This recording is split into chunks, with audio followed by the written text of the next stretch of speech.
In today's video, we're going to set up a Google Apigee pipeline. Let's go.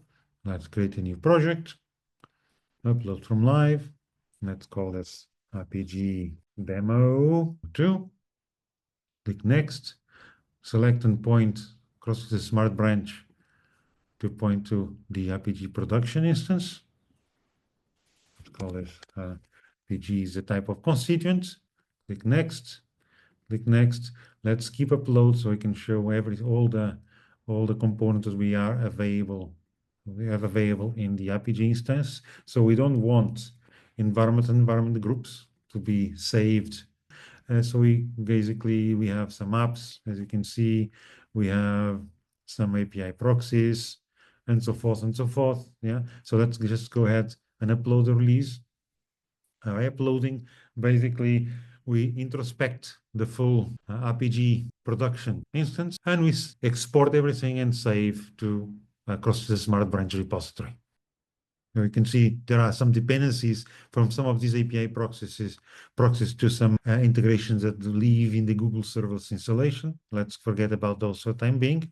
So we'll just set this to integrated, and we go and fork production components to the next environment up down the chain, which could be our integration instance, the Apigee instance.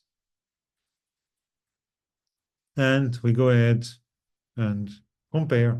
We do a comparison of what we had from the production baseline against what we have currently in testing, in integration environment. So CrossVista, SmartBranch, and compare everything that we had in production with what we have in that instance. Okay.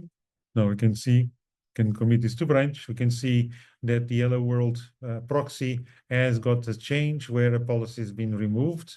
And there's a new proxy called Radek, and there's some additional key stores and references. Let's go and commit this. It's our delta between production and integration.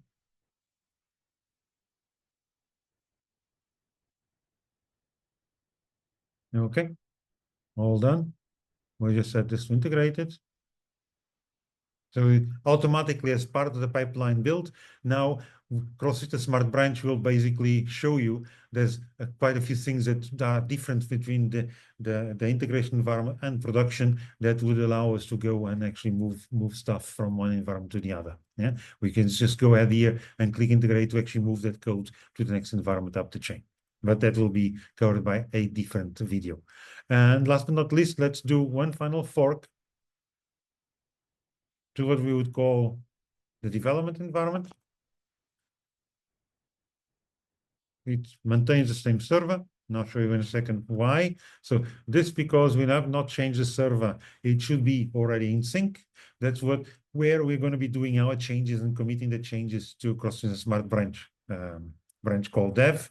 And we'll do one final component addition in that in the integration. So we use that integration branch as our QA gate before we actually then ready to actually move stuff to the next environment up the chain.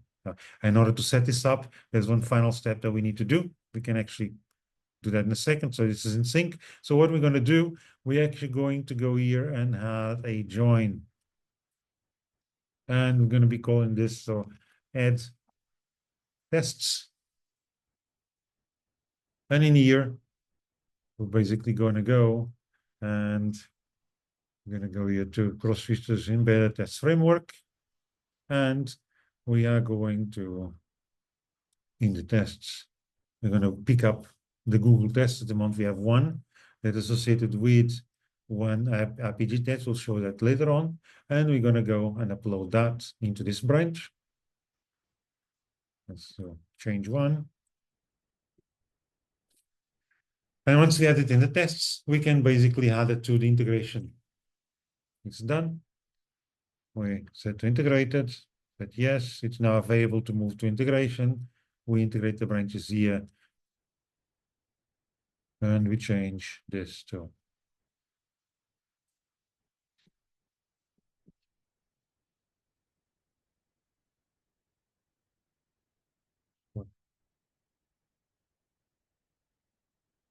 Okay, and We do a final sync add and check sync. And now we can see that we have here our Apigee components in the tests.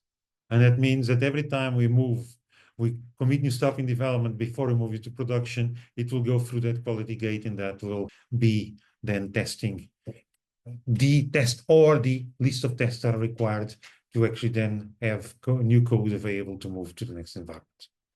Yeah. Thanks very much.